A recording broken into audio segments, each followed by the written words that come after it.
نتيجته كده ان احنا يعني حرصنا مع الدكتور عصام ان احنا نحضر معاكم النهارده. يعني زي ما بنقول نشدوا على ايديكم.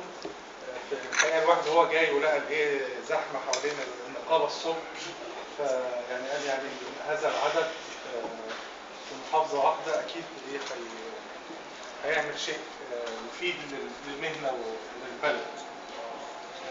فديت يعني هذا ما خطر على بالي يعني وانا بخطي جوه النقابه. وبرضه الواحد لما بيحتك بحضراتكم تحديدا بيشعر بصيدلي مختلف عن باقي الصيادله اللي هو بيقابله. احنا بنقابل ناس بتدور بيننا حوارات كثيره واشياء كثيره تتعلق بالمهنه، لكن نوعيه اهتمامات حضراتكم نظن ان هي ارقى وافضل واسعد المشاكل، حتى لو في مشاكل اللي الواحد بيقابلها.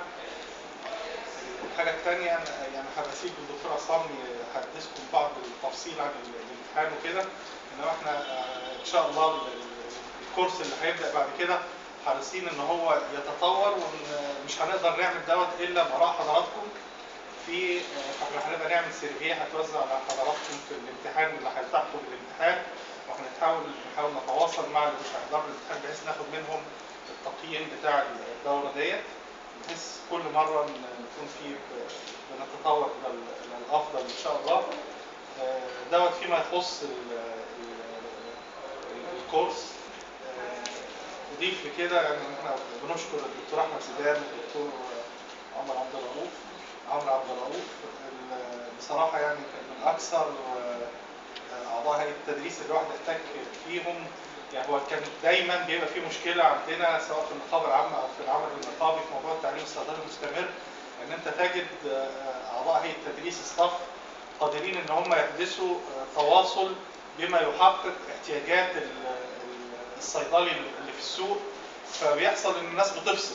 يعني يبقى عضو هيئه التدريس شايف ان الناس مش مقبله على العلم او على التعلم، والصيادله شايفين ان الكلام ده كويس جدا، انما يعني مش هم المخاطبين بيه. لكن العدد بتاع حضراتكم سواء من حيث الكم او من حيث الانتظام يؤكد ان الاثنين الزملاء يعني استطاعوا ان هم يحلوا هذه المعادله، ونتمنى لهم التوفيق وان هم يكونوا دائما نافعين لمهنتهم ولبلدهم في كل مكان وفي كل عمل بيشاركوا فيه.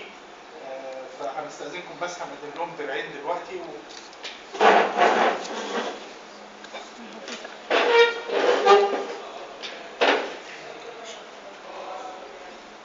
والدكتور عمرو كانت مجهزه الصوتيات تبقى في الخلفيه وحد قفلها وكده. لا انا مش انا وطيتها بس لغايه ما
بعد ال9 شهور اقول ان انتم ما شاء الله عليكم يعني مجموعه اكثر من رائعه. ويكفي ان انا اقول ان انا كنت كل اسبوع باجي. انتم كنتوا مجموعه تشالنجينج جدا، وانا جاي لازم ابقى قايل كويس جدا ومحضر كويس جدا عشان انتم كنتوا مشاغبين علميا. بس برغم كده انا كنت ببقى مبسوط قوي، لان يعني انتوا كنتوا بتطلعوا احسن ما فيا وانا كنت بحاول اطلع احسن ما فيكم. طلع عينك يا دكتور. فانا ان شاء الله يعني اتمنى لكم التوفيق، واتمنى لكم ان كل واحد في مجاله وفي الطريق اللي هيكمل فيه ان هو يعني ربنا يديله احسن مما يتمنى يعني. النقطة الثانية اللي أنا كنت حابب أقولها يعني عن نفسي إن إحنا كلنا بشر نصيب ونخطئ يعني. فبالتالي في خلال ال9 شهور اللي فاتت لو أنتوا لقيتوا مني يعني أي حاجة كويسة فده أكيد توفيق من عند ربنا مش شطارة مني يعني. ولو لقيتوا أي حاجة غلط، حاجة سيئة، حاجة مش عجبتكم فيعني ديت مني، وأنا بعتذر لأي حد لو كان أي حاجة مني مش عجبته يعني. وإن شاء الله دايما نشوفكم على خير ونلقاكم دايما كده يعني وانتوا في احسن الاماكن يا رب ان شاء الله.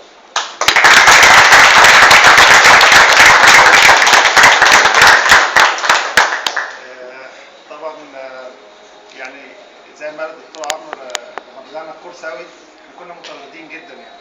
كورس طويل قوي قوي واحنا مع الشغل بتاعنا وكده كان بيبقى دايما صعب ان احنا نمشي في حاجه بهذا الكم يعني خلال الوقت ديت، عشان الوقت بتاعنا في الشغل بيبقى صعب ان احنا نظبط ده.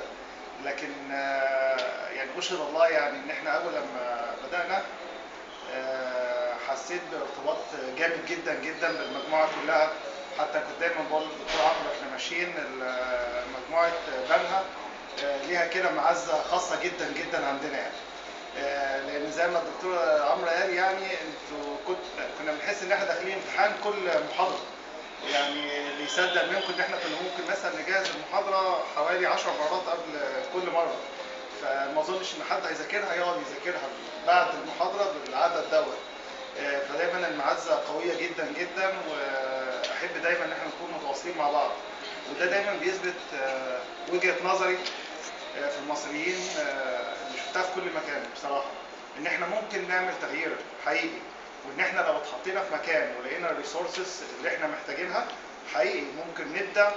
وده اللي شفته هناك في سفر يعني. اي مصري بيتحط في مكان كويس بيبقى ما شاء الله بيبقى بريليانت يعني حقيقي، او بيبدع بشكل عالي جدا. وده اللي لقيته مع الصيادله اللي موجودين عندنا هنا. اقبال على العلم، مشاغبه جدا، الحرص على المعلومه زي ما الدكتور عمرو قال، لدرجه ان احنا كنا بنحاول يعني لا نبعد عن بعض، لا هنقف يا جماعه، لا وقت مقتطع عايزين نخلص. ممكن يجي بعمل حسابي مثلا اشرح هذا الكم، لا الوضع مش كده، وبص الاقي نفسي هو رسيت على ده، هو اللي ربنا عايز كده في المحاضره يعني. فبجد بحييكم على مثابرتكم واقدامكم على الكورس دوت، وندعو الله جميعا كده ان ربنا يوفقنا ونحاول حقيقي نغير بلدنا، وان ربنا يعني ينفعنا وينفع بنا في اللي احنا اتعلمناه. ومش انتوا اللي اتعلمتوا، احنا كمان اتعلمنا معاكم. فربنا كده يقدرنا ان احنا نستخدم العلم ده باللي يرضاه مننا ان شاء الله يعني. ونتمنى ان شاء الله ان احنا نكون على تواصل. الجروب على الفيسبوك مش هيتقفل على فكره، مفتوح على طول.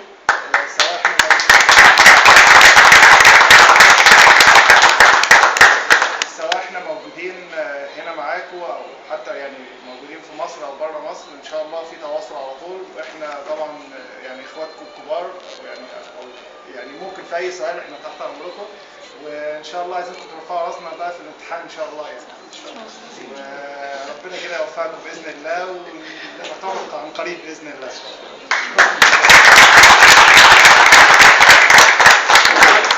انا بس عاوز اكد ان احنا كمجلس نقابه الصرف يبقى لينا رساله عاوزين حضراتكم تشاركونا فيها، لان جزء من هذه الرساله لن يتحقق الا ان احنا نتشارك مع بعض.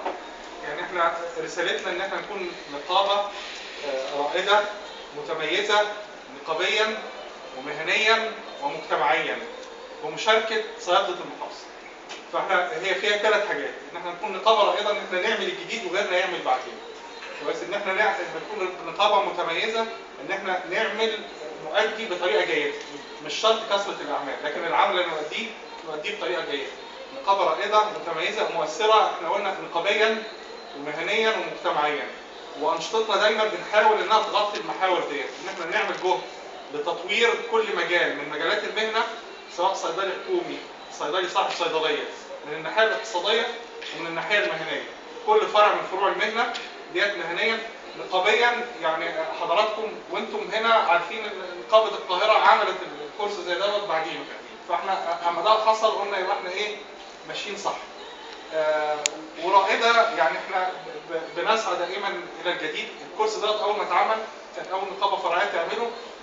واحنا بنخلص مع حضراتكم الكورس، احنا امبارح كنا في صيدله الزقازيق، الدكتور عصام يبقى يحكي لكم، يعني كنا بنبدا في مشروع جديد ممكن الدكتور عصام ينور لحضراتكم عليه. القصد ان جزء من هذه الرساله ان احنا مش هنقدر نعمل دوت الا بايه؟ باننا نحط ايدينا في ايدين بعض، لاننا جزء كثير يعني في الاخر احنا 7 اعضاء مجلس على 6000 صيدلي في المحافظه. ففي الاخر يعني لن يستطيع فرد يعني بنسبه 1 ل1000 تقريبا ان هو لا يخدم ولا يطور ولا يقدم شيء جديد الى 1000 فرد. يعني حتى القول العرب كانوا بيستخدموا رقم ال1000 دوت للدلاله على الايه؟ على الكثره يعني. فلن نستطيع ان احنا نفعل جديد في وسط هذا العدد كمجلس نقابه الا لو تعاوننا مع بعض عشان نحدث تطوير على المسارات الثلاثه دي: المهنه والعمل النقابي والبلد اللي احنا عايشين فيه. وهسيب بقى المجال للدكتور عصام ينور لحضراتكم الموضوع. السلام عليكم. هو الحقيقه يمكن الدكتور احمد والدكتور عمرو والدكتور احمد زيدان يعني قالوا جزء كبير من الكلام اللي كنت عايز اقوله. واحنا برضه كان لنا شعار في مجلس النقابه اللي هو احلام اليوم حقائق الغد. انا لما كنت بتكلم على الصيدله الاكلينيكيه وعلى الصيدله النوويه وعلى السبلاي تشين مانجر اثناء الحمله الانتخابيه بتاعتنا، الناس كانت بتقول عصام عطيه بيحلم ومجلس النقابه ده بيحلم، الكلام ده هيتحقق ازاي؟ والكلام ده هيتعمل ازاي؟ الحمد لله احنا بمجرد ما استلمنا مجلس النقابه بدانا فعلا الاهداف اللي احنا كنا حاطينها نحطها قيد التنفيذ. وربنا وفقنا الحمد لله باختيار الكورس بتاع الفارماكوثيرابي. والنقطه الثانيه ربنا وفقنا باثنين من الدكاتره الحقيقه كنا سعيد الحظ بالتعاون معاهم. لان الكلام اللي احنا كنا بنتكلم فيه عايز ناس برود مايند، ناس سافرت وشافت ان الصيدله مختلفه عن الشكل العام للصيدله اللي موجود في مصر. وده بالظبط اللي كان الدكتور عمرو والدكتور احمد زيدان بيمثلوه. حصل ماتشنج ما بين المنتاليتي بتاعتنا والمنتاليتي بتاعت الدكتور احمد والدكتور عمرو، وبالتالي قدرنا ان احنا نخرج الحاجه دي للوجود. زي ما قال الدكتور احمد والدكتور عمرو في الاول، احنا كنا شايفين فعلا المنهج كبير والمنهج صعب وازاي هنوصله للناس، لكن الحمد لله ربنا وفقنا. بس احنا برضه مش هنقف، يعني احنا في حاجه اسمها سوت اناليسيس، انا هعمل اشوف الاستريسز بتاعتنا كانت فين، والويكنسز بتاعتنا كانت فين، والاوبورتونيتيز بتاعتنا اللي في الفتره الجايه ممكن نعملها ايه، والستريتنز اللي احنا المفروض نبعد عنها في الفتره الجايه، بحيث ان احنا دايما نبقى موجودين في السطر بتاع الاسترينسز وبتاع الاوبورتونيتيز، ونبعد خالص دايما عن الويكنسز وعن الستريتنز. احنا بنوعدكم ان احنا نقدم كل جديد. الدكتور احمد دلوقتي نوه، احنا الحمد لله اللي وزاره الصحه تقترحه احنا بنطبقه قبل ما وزاره الصحه تقول.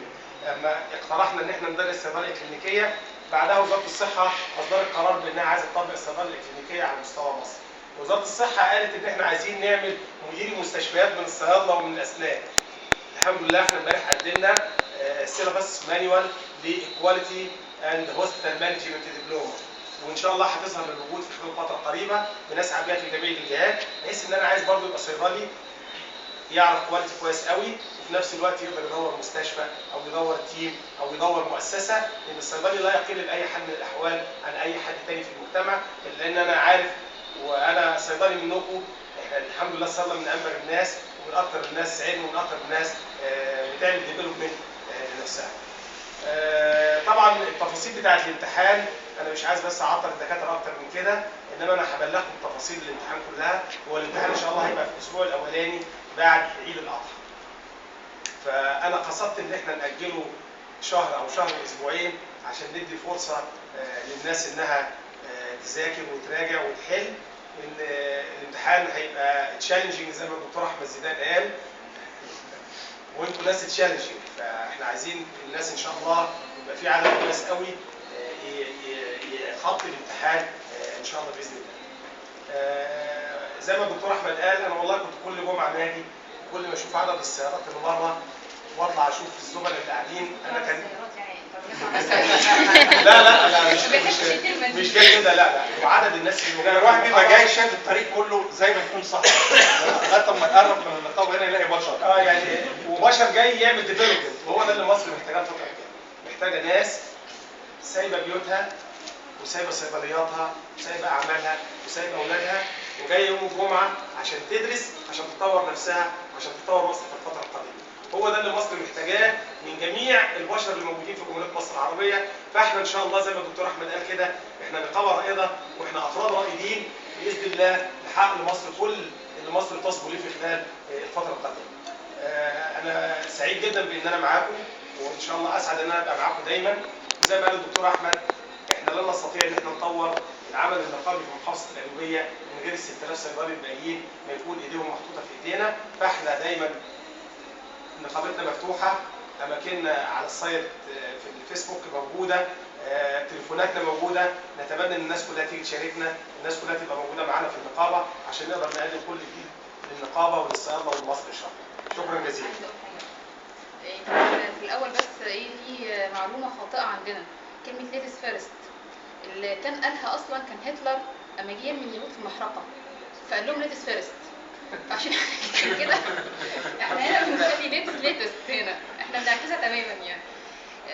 طبعا انا ما كنتش متخيله اساسا ان انا هقدر اجي كل يوم جمعه مده 9 شهور، بس وجود دكتور احمد ودكتور عمرو كمدرسين لينا ومعزتهم عندنا ايام حتى ما كنا احنا طلبه، رغم ان احنا ما كانش فيها احتكاكات مباشره، لكن هم كانوا من الشخصيات المؤثره بدون ما تتكلم معاها كلام شخصي او تتعامل معاها معامله عاديه يعني.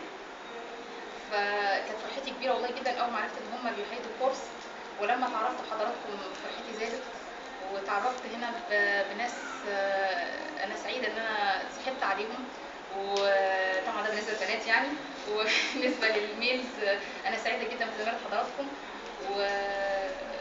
وبجد يعني يا رب ان شاء الله نجمع في كورسات تاني ودورات تاني وفي مناسبات تانيه جميله، وان شاء الله هتبقى ختامها مسك.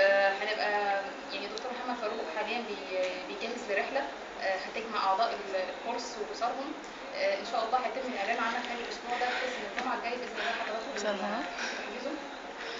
وطبعا احنا حاولنا نعملها على قد ما نقدر بتاعت الدكتور احمد قبل ما يسافر، وبصراحه يعني الواحد مش متخيل النقابه بدون المجهود الكبير اللي الدكتور احمد رامي والدكتور عصام بيعملوه، ربنا يبارك لهم، وهم خير قدوه لينا وليكم. يعني احنا سعداء بوجودكم معانا، ويا رب ربنا يوفقنا باذن الله نعمل حاجات اكتر بعد كده، اكتر من كده يعني. خلصنا الكلام بقى بتاع التطوير والتنميه والكلام ده، واحنا بنفكر حضراتكم بتطبيق القرار بتاع ال 2% مع كل الشركات بلا استثناء، سواء الشركات المنتجه او الشركات الموزعه. وهنختصر الموضوع علشان بس ما يبقاش فيه لغط يتسبب في ان يبقى ايه قناعتنا قليله بالتنفيذ. القرار الوزاري صدر في شهر 6 اللي هو صدر من وزير الصحه، وبيصبح ثاني بعد اليوم التالي لنشره في الوقائع الرسميه في الوقائع المصريه، فاتنشر في الوقائع في 5/7. فكان من المفترض من يوم 5/7 على الشركات الموزعه هي زي ما هي وكيل عن البائع والشركات المنتجه، فهي وكيل عني كمشتري، فما تشتريش من المنتج الا بالاسعار اللي هي المفروض تبيع لي بيها. فكان ينبغي عليها انها تلتزم وهي بتشتري من التاريخ دوت بالقرار دوت، فتشتري لمصلحتي بربح اضافي 2%.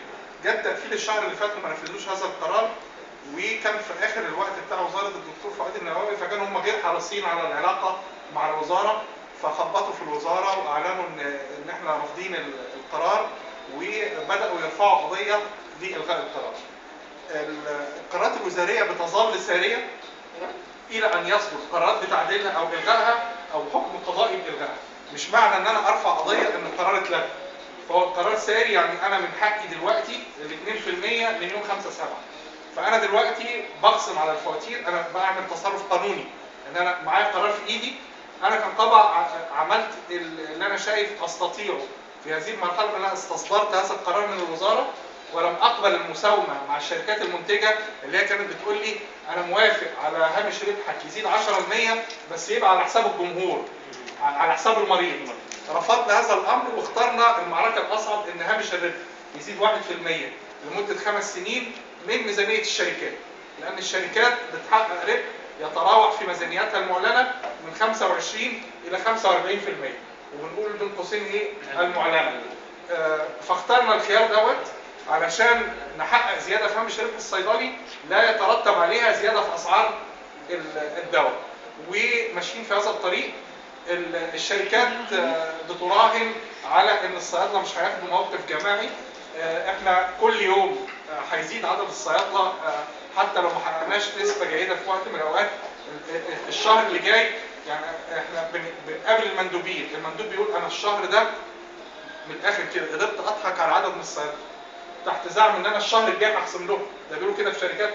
فانا الشهر الجاي مش هقدر اروح لنفس الصيادله اقول لهم ايه الشهر اللي بعديه. فزائد ان هم راحوا العدد من الصيادله قبل ما نوصل لهم كنقابه. فاحنا مستمرين في قرارنا بنخصم 2% من كل الشركات بلا استثناء. ما استطعنا ان احنا نوجده كحلول وسط الى ان تنتهي الازمه مع الشركات. يمكن مع ابن سينا ان مفيش صيدله هيتقفل عليه، مع المصريه برضه نفس الكلام، ولكن حتى الان ما عنديش تاكيد ليه ان المصريه مش هتقفل على الصيدلي اللي هيخصم 2%، ولكن الكلام دوت مش مؤكد.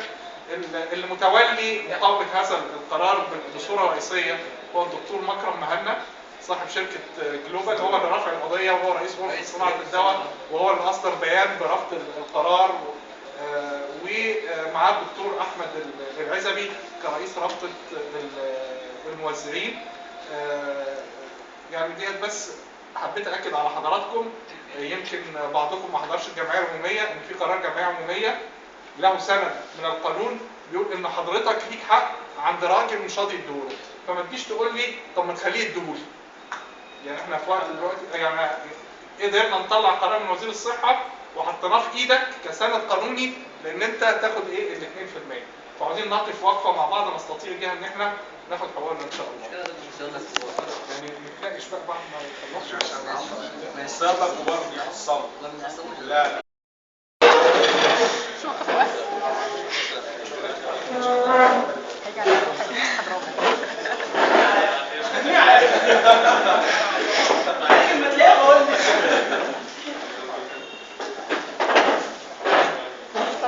دكتور احمد بقى مع المنظر ده عشان احنا بنصور، علي صوت مع المنظر ده بقى عشان يبقى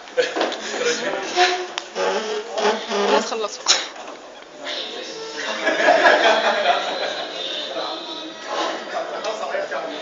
لا موسيقى مع المنظر لا كده كتير بصراحه.